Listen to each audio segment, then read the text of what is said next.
Hello and welcome to Books of Blood, and happy Halloween. By the time you by the time you watch this video, it is going to be Halloween night. So what I wanted to do for Halloween night is I wanted to do a reading, and I'm going to get to that reading in just a moment, but I do have a few, I guess what you would call warnings or trigger warnings for this particular reading. Okay, so what I am going to be reading for this is a story by a friend of mine, Syon, and he published a collection of stories called Buried with the Night. Well, he released the 10th anniversary edition, or anniversary edition, I don't know if it's the 10th, I don't know why I said 10th, I don't think it's been 10 years, of this particular collection. And in this new collection, he includes a story called Workhorse, okay? And I'm going to read that story. So now, I always agonize over reading these stories because I'm always afraid that I'm going to mess them up, I'm going to get tongue-tied. I am just going to read the story, warts and all. If I get tongue-tied, well, I get tongue-tied. I'll go back and reread or make sure you guys understand what I'm saying, because I think that's what this kind of story needs. It just needs to be read raw, okay? Now, here are the warnings. This is an extreme horror story. So if you got little kids, you may be wanting to take the little kids in another room if you want to hear the story or listen to it later, all right? So, you have been warned about that. And I'm sure there are going to be words in here that are maybe offensive to other people, all right? So, again, and I'm glad that I am not monetized, because I'm sure that YouTube would be like, demonetize that sumbitch right now, because, you know, that's what I'm getting at. So, without further ado, Workhorse. As I stride towards Brent Hallrick, clawhammer in hand, I can't help but wonder why it took me so long to make this decision. From the moment I started working at Eric's Home Improvement 6 years ago, Brent, the brown-nosing bitch, has been busting my balls harder than a militant dominatrix. The needless name-calling, submitting a false sexual harassment claim against me under the guise of a female shopper, and consistently hiding appliances I was assigned to organize.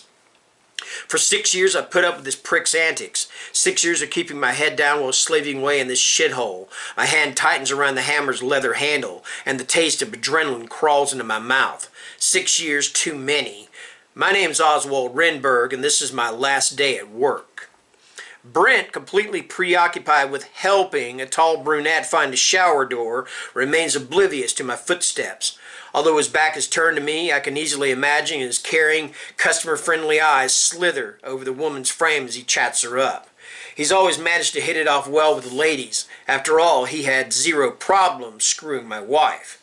As flirtatious laughter is exchanged between the customer and Brent, my breathing intensifies. Rage throws a vice grip around my heart and viciously pumps it faster. Brent's overbearing aftershave infests my nostrils as I stand directly behind him. The young woman breaks eye contact with the man, then glances at me. Her charming smile fades as she sees the metal tool I've now victoriously raised like a chalice. She shrieks. Before Mr. Employee of the Month can make sense of the customer's sudden shift in mood, I slam the blunt end of the hammer against the side of his neck. The sickening crack that erupts sounds like fucking Beethoven to my ears.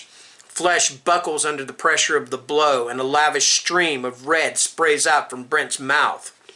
The petrified brunette in front of him lets out a horrid scream as warm blood paints her face and dress. A few customers, who are also in the aisle, cry out in terror, then begin to flee.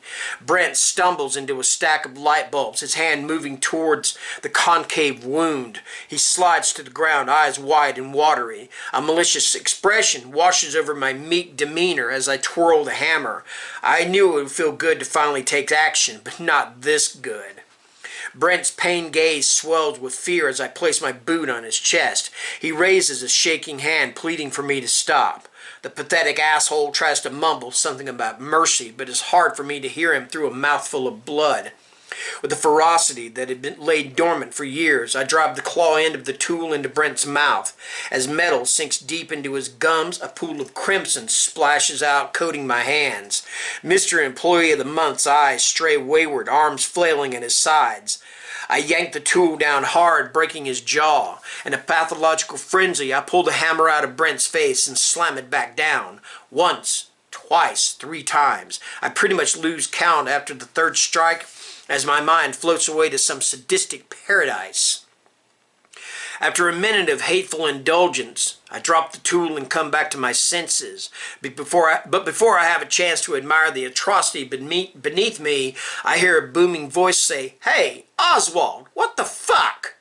I turn around, my sights landing on Boris Burstein. Right beside him is his dick-riding partner in crime, Victor Antwell. The endless pit of anger inside my soul grows larger as I glare at the 2 cunts in front of me. Boris and Victor are equally worthless as humans, but for different reasons. Boris is a spiteful and racist 40-year-old who never seems to shut the fuck up about the hate crimes he committed during his youth. He endlessly insults customers behind their backs and throws his weight around smaller people such as myself. Victor, a muscular individual standing at 6'2", has been a twat since day one, from stealing my lunch and lying about it to slashing my tires every few months. Victor's done his best to make my time here feel like a nightmare. Oh, and along with Brent, he also fucked my wife. In case you were wondering, we aren't together anymore. "You sick fuck," Victor says, staring at Brent's deformed remains. "I'm gonna fucking tear you apart." As Boris and Victor bum rush me, my hand instinctively grabs hold of the 18-gauge nail gun hanging from my belt. I unlatch it, realizing that there isn't a single trait about either man that dulls my desire to permanently send them to sleep. I raise the gun with fervor. My finger twitches in malevolent anticipation as Boris stops dead in his tracks. I squeeze the trigger, not giving the man a chance to react. The pneumatic tool sends the nail straight into his chest. Boris lets off an anguished groan, backing up into Victor. A thin stream of blood leaks out from underneath the head of the nail, staining Boris's plaid shirt. The man's face contorts into a grimace. He frantically tends to the wound, thick fingers clawing at the embedded object. Victor's gaze is imbued with anger as he pushes past his friend, but before Victor can come within striking distance, I bury a nail into his Adam's apple. The man begins to suffocate and grips his throat with both hands. I smile as Victor's cheeks become filled with a purple hue. His legs start to quiver. Without hesitation, I point the nail gun at the upper half of the man's face. As I vehemently squeeze the trigger, a nail flies into Victor's left eyeball. The idiot drops to his knees, blood spurting out of his socket in haphazard burst. Victor's thuggish build goes stiff, then ceremoniously falls forward. I shipped away just in time and watched the corpse slap against the marble floor. "Victor! Oh God, Victor, no!" Boris says. I can't help but laugh at the fact that pricks only seem to have sympathy for their other asshole associates. My train of thought is cut short as Boris blitzes towards me, wrath encompassing his movement. Before I can aim the gun at the hulking neo-Nazi, he rams into me. A set of muscled arms rope around my legs and hoist me into the air. The nail gun falls out of my hand as Boris tackles me to the ground. My lungs seize up for a brief moment. "You're gonna get it now, you fucking twerp," Boris says. He stares down at me, seething with animalistic urges. I struggle to escape from beneath him as he constantly shifts his body weight to keep me pinned. A meaty palm pushes the side of my face into the marble tiles. It feels like I'm being crushed by a hydraulic press. Boris's rancid breath taints the air, making the whole experience even worse for me. As I do my best to keep squirming around, Boris snaps his head to the right. A devilish coy grin plasters his face as he spots the claw hammer I used to tenderize Brent with. My brain is flooded with fear as Boris eagerly grabs the tool. With every ounce of strength I can muster, I wrap my arms around the man's thick wrist, then twist his hand off my face. Boris tilts to the side, giving me a window of opportunity. I thrust my hip upward, then violently drive a thumb into the man's fresh chest wound. Boris howls in pain while rolling off me. I relish the intensity of the attack for a brief moment, then spring to my feet. As I sprint down the aisle, the sound of panicked customers becomes more audible. "Oswald, you psycho!" Boris screams from behind me. I run past shoppers who look at me like I'm a freak. While there's nothing new about this, I will admit that a hardware store employee with bloody overalls is something you'd only expect to see in an early 80s slasher flick. I dive in and out of aisles, scouring the shelves for a weapon. You'd think I'd know where every dangerous or sharp object is after working here for 6 years, but I'm having trouble racking my brain under these circumstances. I hear Boris heaving in the aisle adjacent to mine, his heavy footsteps akin to that of a bear's. It was a pleasure to murder this prick's 2 amigos, and it will probably feel even better to remove him from existence. I realize that I haven't felt this alive in ages. As Boris rounds the corner and makes his way into my aisle, I see an object glint under the store's lights. I feel revitalized, complete, perfect, I mutter to myself, gripping the hickory handle of a limbing axe. Fitting name, I know. I can hear Boris trudge a few feet away. "You're finished," the man says. He pants while holding onto a bloodied claw hammer. I swivel around, my level of disdain matching his. Boris raises the tool, then freezes up. His eyes hone in on the carbon steel blade heading his way. In one fell swoop, I lop off Boris's forearm. I'd say that the axe cut through his limb like butter, but it honestly felt smoother than that. As the man's forearm spins off toward the end of the aisle, blood begins to pump from his stub. Boris's body jolts in shock as he grasps his wounded appendage. He starts to wail like an animal undergoing slaughter. I was right. This feels even better. This feels fucking fantastic. As Boris walks back, his cries becoming more agonizing with each step, I launch the axe forward. This time the blade jams into his femur. My eyes become transfixed by the blood that begins to pool throughout his dark-washed denim. Boris screams as I chuckle. With vigor, I draw the weapon from his leg, releasing a thick mist of red. Blood splatters the shelves and a cavernous gash resides in Boris's thigh. He falls to one knee, placing a hand near the wound. As the man's cries swim into my ears, something inside me clicks. Something makes me feel like I'm nothing more than a machine doing its duty. I love it. While Boris raises an arm in a hilarious effort to protect himself, I wind the axe back. In an instant, I hack into the imbecile's shoulder with the same force that you'd use to chop down a tree. Strains of muscle tissue and bone become exposed as I relentlessly throw my axe into the ghastly injury. Boris's eyes start to flutter. His arm finally drops to the ground, now a lifeless slab of meat.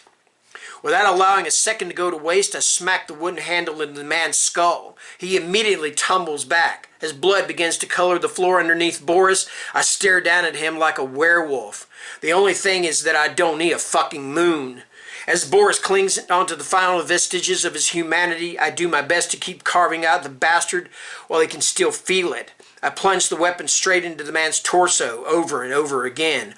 Organs and skeletal muscle burst under the sheer force of the blade. My grip on the wooden handle grows stronger. Bone fragments and deeply crimson sinew leap out of Boris's body like oil in a deep fryer. This is what true revenge is. This is what justice is supposed to feel like, at least to me. After what feels like several minutes, I eventually run out of steam. An eerie yet calming silence surrounds me. While my body and mind are overcome by a tidal wave of relief, I can't seem to let go of the axe. It now feels like a long-lost friend. As I stare at Boris's marred and mangled physique, someone gasps behind me. I turn around to find my manager, Lance Headgrove, inundated with revulsion. Oswald, what the fuck did...